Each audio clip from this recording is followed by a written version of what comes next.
Welcome to the deep dive. We've gotten a ton of requests to cover this one, so today we're diving into the world of emotional intelligence. Or EI for short. Exactly, EI. Now we've got a whole stack of research papers, Academic studies. opinion pieces, you name it. We're going to sift through it all. Find those golden nuggets Yeah, those key takeaways that you can actually use, in your everyday life. whether it's at school, work, or even just in your personal life. You ready to jump in? Absolutely, let's do it. Okay, so first things first. What exactly is emotional intelligence? Well, there are a lot of definitions floating around out there, Right. but the one that keeps popping up is the ability to understand and manage emotions. Not just your own emotion. No, not just your own, but the emotions of others too. Huh, it's interesting. It's like this secret sauce that helps you navigate all those tricky social situations. Those awkward moments. Exactly. And what's fascinating is that for a long time, we were so focused on IQ. Book smarts. Exactly. Mm-hmm. But now we're realizing that there's this other kind of intelligence. EI. Yeah, that's just as important, if not more so, for success in life. And we even have a paper here. It's titled Analysis of Importance of Emotional Quotient in Education, And it actually studied EI levels in first-year college students in Malaysia. which is interesting because traditionally, the Malaysian education system has really emphasized academic achievement. Yeah, kind of like a lot of other education systems around the world, right? Exactly. But this study highlights how EI is starting to gain traction, even in those more traditional settings. Okay, so we know that EI matters, but what does it actually look like in practice? Well, most of the research points to this four-branch model of EI. 4 branches. Yeah, it was developed by these guys, Mayer, Solovi, and Caruso. Catchy names. And they basically broke down EI into 4 interconnected abilities. Hit me with them. Okay, so the first one is perceiving emotions. Like being able to read someone's face. Exactly. Or their body language, or even their tone of voice. So it's about being aware of those subtle emotional cues. Exactly. And then we move on to facilitating thought using emotions. Facilitating thought, what does that even mean? So it's about recognizing that emotions aren't just these random things that happen to us. Yeah. They actually give us valuable information that can help us think. You mean like they can influence our decisions. Precisely. And even boost our creativity. So instead of letting our emotions control us, we can learn to use them to our advantage. Exactly. Now, the third branch is understanding emotions. Understanding. Yeah, this is about going deeper. Why am I feeling this way? Ooh, getting philosophical. Right. What are the consequences of this emotion? Yeah, It's about understanding the why behind the what. I like that. The why behind the what. And finally, we get to the top of our emotional intelligence staircase. This is the big one, right? It is. This is managing emotions. Managing those feelings. And this one is often the most challenging because it's about regulating emotions effectively in ourselves. Keeping those emotions in check. Exactly. Yeah.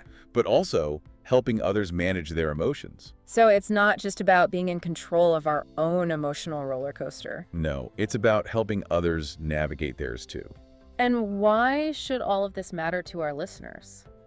Because think about it.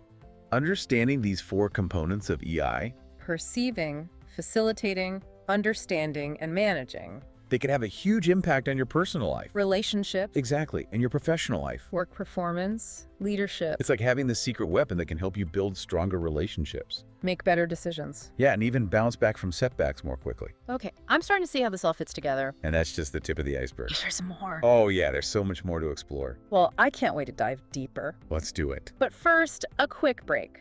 Okay, so we've laid the groundwork for understanding emotional intelligence. Now let's dive into the nitty-gritty of how EI actually plays out in different areas of our lives. And I think a good place to start is with academic performance. One of the papers, Analysis of Importance of Emotional Quotient in Education, really delves into this connection. Yeah, this one was fascinating. They actually looked at how EI impacts students' learning, stress levels, and even their behavior in the classroom. Exactly. And what they found was that students with higher EI were actually better able to handle the pressure cooker of school and college life. Makes sense. If you can manage your stress, stay motivated, and build positive relationships with your teachers and classmates, you're setting yourself up for success, right? Absolutely. It's not just about hitting the books. It's about having the emotional intelligence to navigate those social and emotional challenges that come with being a student. So EI isn't just some fluffy, feel-good concept. It actually has a real impact on academic achievement. And it doesn't stop there. Research has also shown a strong link between EI and career success, particularly in leadership roles. So if you're thinking about climbing that corporate ladder, EI might be your secret weapon. Think about the most effective leaders you've encountered. Chances are they had high EI. They were probably great at motivating their teams, resolving conflicts, and creating a positive work environment. It's like EI gives them that extra edge, that ability to connect with people on a deeper level and inspire them to do their best work. And we've got some really interesting studies that back this up. One of them focused on financial advisors who went through EI training. Yeah, this one really caught my eye. Not only did these advisors report feeling less stressed and more positive at work, but they also saw a significant jump in their revenue. It's like their emotional intelligence was translating into tangible results, impacting their bottom line. And another source even mentions studies linking higher EI to better performance in roles like project managers and account officers. It seems that no matter what field you're in, having strong EI can give you a competitive advantage. Okay, so we've seen how EI can help us excel in school and at work, but what about our overall well-being? There's definitely a connection there. I'm curious to explore that. Well, we have this great article here, the link between emotional competence and well-being, that delves into this in detail. Let's hear it. What does the article say about the link between EI and well-being? Well, one of the things that stood out to me was the discussion of rumination. Rumination.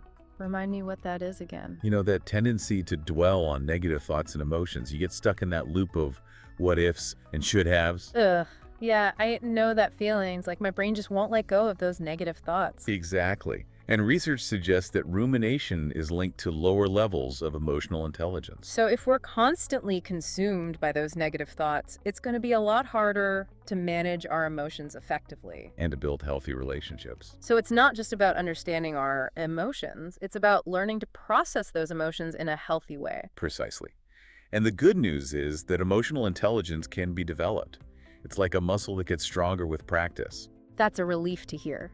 It means we're not stuck with whatever level of EI we have right now. We can actually take steps to improve it. And the research shows that the benefits are significant. Higher EI is linked to greater resilience, better coping mechanisms, and a more positive outlook on life. So it's not just about managing our emotions in the moment. It's about building those emotional skills that will help us navigate the inevitable ups and downs of life. Absolutely. Now, another fascinating study that we came across focused on a group of women who had been forced to migrate from their homes in Kashmir due to conflict and political unrest. Wow, that must have been incredibly traumatic for them to be uprooted from their homes, their communities, everything they knew. I can only imagine the emotional toll that must have taken. Exactly. These women faced immense loss and upheaval. But what's amazing is that the study found a significant link between their level of EI and their ability to adapt to their new environment. So even in the face of such hardship, their EI was helping them cope and rebuild their lives? The women with higher levels of EI were better able to regulate their emotions, form new connections, and adjust to a new culture. It's like their emotional intelligence gave them the strength and resilience to keep going. That's incredibly inspiring. It really speaks to the power of EI to help us not just survive, but thrive, even in the most challenging circumstances. It's a reminder that no matter what life throws our way, we have the inner resources to adapt, grow, and find our way forward. Okay, so we've seen how EI can help us in school, at work, and even in navigating major life transitions. But one of our sources, Emotional Quotient, The Taming of the Alien, raised an interesting question about the potential for EI to be used for less than noble purposes. Yes. The dark side of emotional intelligence. Exactly. The book talked about how someone could use their understanding of emotions to manipulate others for personal gain. It's a valid concern. It's like any powerful tool. EI can be used for good or for bad, depending on the intentions of the person wielding it. So it's not just about developing our EI, it's about making sure that we're using it ethically and responsibly. It's about using our emotional intelligence to build a better world, not to exploit or take advantage of others. And now, with that in mind, let's shift gears and talk about leadership. One of our sources highlighted the connection between EI and effective leadership. And it's a strong connection. What exactly makes an emotionally intelligent leader stand out? What qualities do they possess? Well, one of the most important qualities is self-awareness. They have a deep understanding of their own strengths and weaknesses, their values and motivations, and how their emotions impact the people around them. So it's not just about being aware of others' emotions, it's about having that deep self-knowledge, that understanding of how you operate in the world. Exactly. And another key quality is empathy. Emotionally intelligent leaders can put themselves in other people's shoes. They can see things from another person's perspective and respond with compassion and understanding. It's like they have this ability to connect with people on that human level, to really understand where they're coming from. And because of that, they're able to build stronger relationships, inspire collaboration, and create a more positive and supportive work environment. It makes sense. If you feel like your leader gets you, you're more likely to be motivated and engaged. Absolutely. And emotionally intelligent leaders are also skilled at managing conflict effectively. They don't shy away from tough conversations. They can stay calm under pressure and help others do the same. So they don't let those conflicts spiral out of control. They can actually use them as opportunities for growth and learning. Exactly. And they're also great at motivating and inspiring their teams. They can articulate a clear vision, connect with people on an emotional level, and create that sense of shared purpose that really drives people forward. It sounds like emotional intelligence is the key ingredient that transforms a good leader into a great leader. And these qualities aren't just limited to the workplace. They're essential for effective parenting, teaching, coaching, mentoring, any role where you're guiding and influencing others. So EI really has far-reaching implications. Now, I know we've talked a lot about the impact of EI on our professional lives. But we can't forget about our personal relationships. Right, they're just as important. And one of our sources, Emotional Quotient, The Taming of the Alien, really delves into the connection between EI and healthy relationships. Yeah, it's a great resource. It highlights the importance of EI in all types of relationships, romantic partnerships, friendships, family dynamics. So it's not just about finding the right person, it's about having the emotional skills to build a strong and lasting relationship with that person. Exactly. And the book emphasizes several key EI skills that are particularly crucial for nurturing those fulfilling relationships. I'm all ears. Tell me more. But one of the most important skills is emotional awareness. Okay, remind me what that one is about again. So it's about being attuned to your own emotions, Right. recognizing what you're feeling and why. Right. But it's also about being sensitive to the emotions of your partner. So being able to read those subtle cues, Exactly. Those shifts in their mood, those unspoken feelings. like learning to speak each other's emotional language. Precisely. And once you have that awareness, the next key skill is effective communication. Communication, the cornerstone of any healthy relationship. It's about being able to express your feelings honestly and openly. But also in a way that respects your partner's feelings. Right. It's about finding that balance between being authentic and being considerate. And it's not just about expressing yourself, it's about listening too. Absolutely. Active listening is crucial. Can you really hear what your partner is saying, understand their point of view? And respond in a way that makes them feel heard and validated. Now, another important skill the book highlights is conflict resolution. Yes. Yeah. The inevitable conflicts that arise in any relationship. Exactly. And it's how we handle those conflicts that can make or break the relationship. Well, emotionally intelligent couples are better at navigating those conflicts constructively. So instead of avoiding those tough conversations or letting things escalate into huge blowouts, They can stay calm. regulate their own emotions. Exactly. And work together to find a solution that works for both partners. So those conflicts can actually become opportunities for growth and deeper understanding. And even when things get heated, they can repair the damage quickly and effectively. Because, let's face it, we all make mistakes in relationships. We say things we regret, We hurt the people we care about. but it's how we handle those mistakes that matters. Right. Being able to apologize sincerely and make amends is essential for building trust and intimacy. Okay, so emotional awareness, effective communication, conflict resolution, these are all key ingredients for building healthy and fulfilling relationships. And I think they're skills that we can all benefit from developing. Now, before we wrap up, there's one more concept I wanted to touch on, and it's the connection between emotional intelligence and spiritual intelligence. Oh, interesting. Yeah, this came up in a few of our sources. And there seems to be a growing body of research exploring this link. Okay, but first, can you remind me what spiritual intelligence is exactly? It's a bit of a slippery concept, but I think one common thread is this capacity for transcendence. Transcendent. It's about seeking meaning and purpose beyond the material world. So it's about connecting with something larger than ourselves. Exactly. Whether that's a sense of spirituality, a connection to nature, a feeling of belonging to something bigger than just our individual lives. It's like that sense of awe and wonder that we sometimes experience when we really stop and pay attention to the world around us. Exactly. And one of the papers we have here suggests that emotional intelligence might actually play a role in developing this spiritual intelligence. How so? Well, one argument is that the self-awareness and emotional regulation skills that we cultivate through EI can create a sense of inner peace and clarity. So by quieting the mind, we create space for those spiritual insights to emerge. Right. And another argument is that the empathy and compassion cultivated through EI can foster a sense of interconnectedness with others and with the world around us. Like expanding our circle of compassion to embrace all beings. Exactly. And that can lead to a deeper sense of spiritual connection. It's fascinating to think that EI might be a pathway to developing our spiritual side. And some sources even suggest that certain spiritual practices, like meditation or mindfulness, can actually enhance our emotional intelligence. So it's a two-way street. Absolutely. Okay, so we've explored a lot of ground here, covering everything from how EI impacts our academic and professional success to its role in our relationships and even its potential connection to our spiritual lives.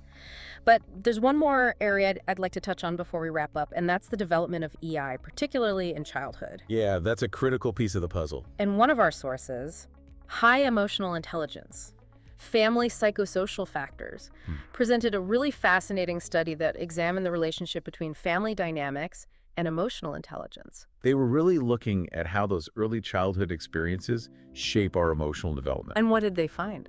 So they looked at a bunch of different factors. That's what?